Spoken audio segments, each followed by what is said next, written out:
Misteri pasar makhluk halus di puncak Gunung Merbabu. Makhluk halus pun nampaknya perlu juga bertransaksi antar sesamanya.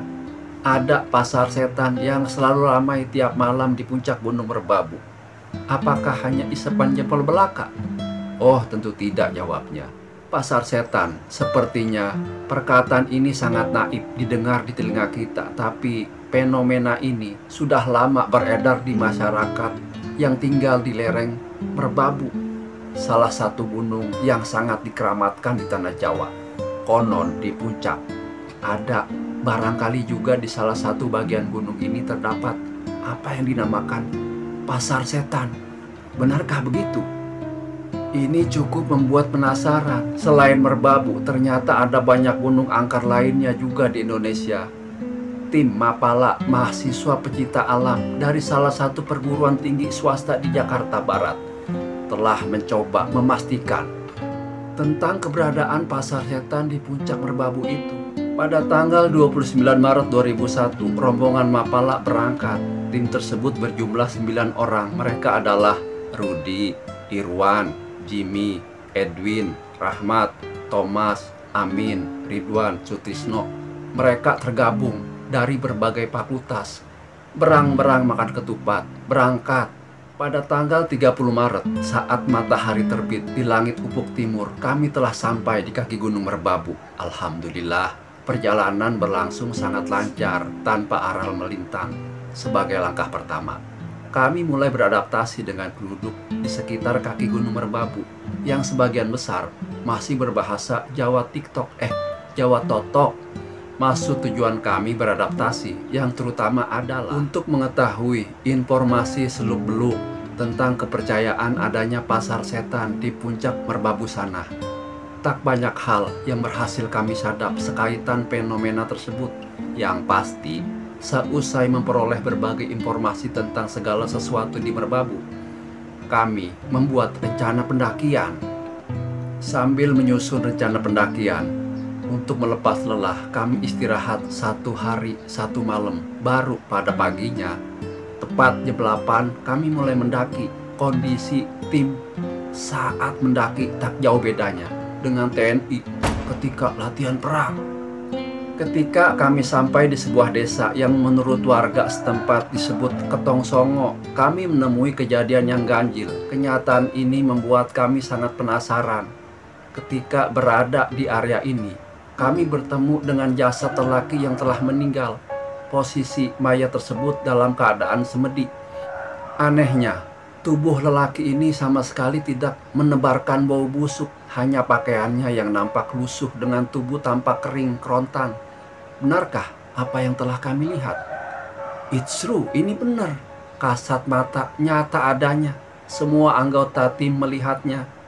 Mungkin keadaan tubuh lelaki paruh baya itu telah sedingin es. Kami mencoba mengambil gambar jasad tersebut dengan jepretan kamera. Hampir saja jantung ini copot. Betapa tidak, ketika kami menekan tombol kamera, tiba-tiba jasad tadi lenyap begitu saja. Entah kemana. Kemana kau pergi? Kejadian ini sangat aneh. Ini disaksikan oleh seluruh anggota tim. Melihat kenyataan ini, beberapa anggota tim tak dapat menutupi perasaan takut. Mereka mengusulkan agar pendakian dibatalkan. Setelah musyawarah untuk mufakat, keputusan yang diambil pendakian akan tetap diteruskan. Kami berpegang teguh pada prinsip awal bahwa kedatangan kami ke Merbabu bukan dengan tujuan tidak baik, apalagi ingin berbuat onar. Dan yang pasti, kami sepakat untuk selalu ingat pesan yang diwanti-wanti oleh salah seorang tetua warga yang kami temui di lereng Merbabu kemarin, bahwa sepatah kata pun kami tidak boleh berkata yang berbau melecehkan keadaan setempat. Juga diwanti-wanti agar bila bertemu atau menjumpai apapun, kami diminta diem. Tak perlu banyak komen, apalagi menunggak yang tidak-tidak. Bismillahirrahmanirrahim. Akhirnya, kami melanjutkan pendakian. Beberapa jam kemudian, kami sampai di Tanjakan Setan. Di tempat ini lebih mencekam lagi, manakala kami beristirahat dan merebahkan tubuh kami di bawah tenda. Keputusan beristirahat ini kami ambil karena hari telah memasuki senja. Malam harinya, sebuah kejadian aneh kembali berlangsung persis pada tengah malam. Rudi yang terjaga dari tidur mengaku melihat ada 5 jasad perempuan yang seperti menempel di atas perbukitan dekat kami kemah. Rudi yang terkenal sangat pemberani, otot kawat tulang besi, pelan-pelan membangunkan anggota tim yang lain. Namun apa yang terjadi? Manakala kami semua telah bangun, kelima jasad yang nempel itu pun lenyap. Tapi kami semua sempat melihatnya. Kelima jasad perempuan itu sepertinya telah lama mati, alias meninggoy. Tubuh mereka kurus kering, dengan pakaian compang-camping entah siapa mereka. Kami tidak berani menyusun dugaan. Udah datu ya, pas pagi harinya, dari tanjakan setan, kami mencoba membidikan kamera untuk merekam alam sekitar berbabu. Usai itu, kami pun melanjutkan perjalanan menuju pasar setan. Di tengah-tengah perjalanan, Thomas yang diperingatkan agar tidak memakai baju merah, rupanya nekat memakai baju merah. Ujung-ujungnya, Thomas kesasar ketika hendak buang air kecil di dekat salah satu pohon. Dia kesasar sekitar 250 meter. Ia baru datang hampir sejam lamanya setelah kami duluan sampai di pasar setan. Ente kemana, Tom? Kencing segitu lamanya? Emang kencing batu? Kata aneh.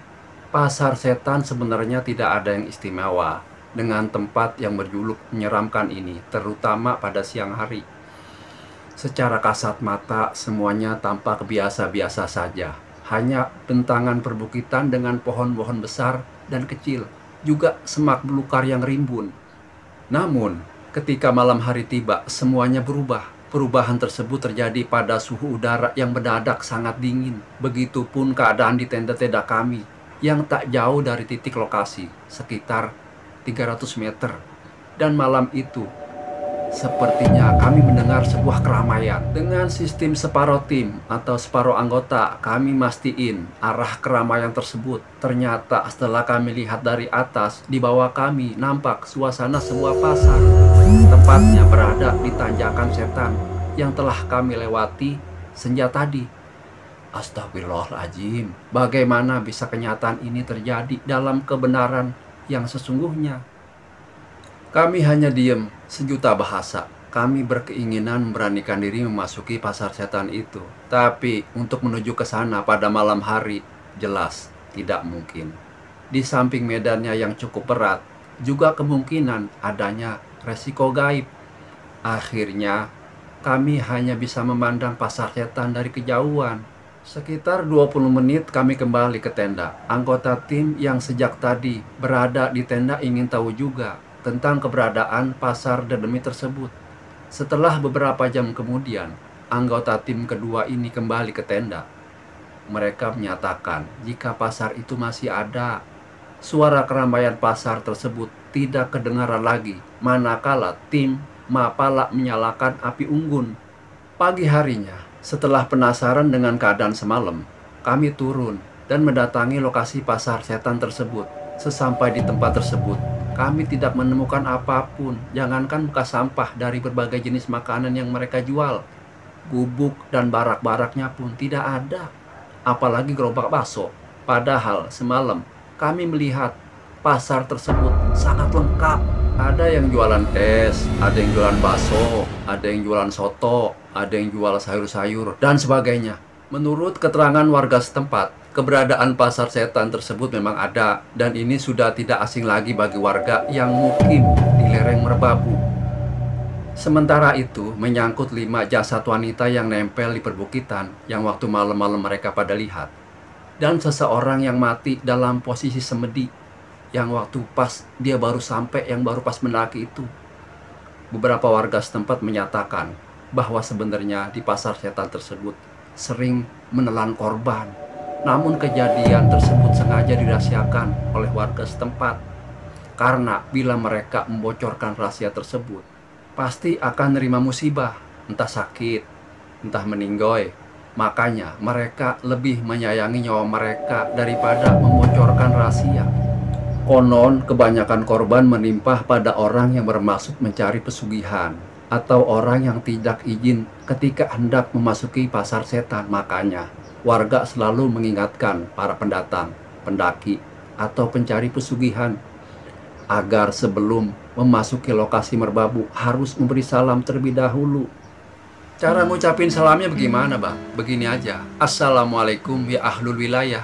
Bagi yang belum pernah mendaki merbabu apalagi gunung lain ya, mungkin sulit percaya dengan adanya pasar setan tersebut. Tapi jika ingin bukti silakan aja daki merbabu. Sekian dulu kisah singkat ini. Kami mengucapkan terima kasih kepada yang sudah memberikan komen, memberikan like, apalagi memberikan subscribe-nya kepada kami. Sekian dulu kisah singkat ini. Assalamualaikum warahmatullahi wabarakatuh.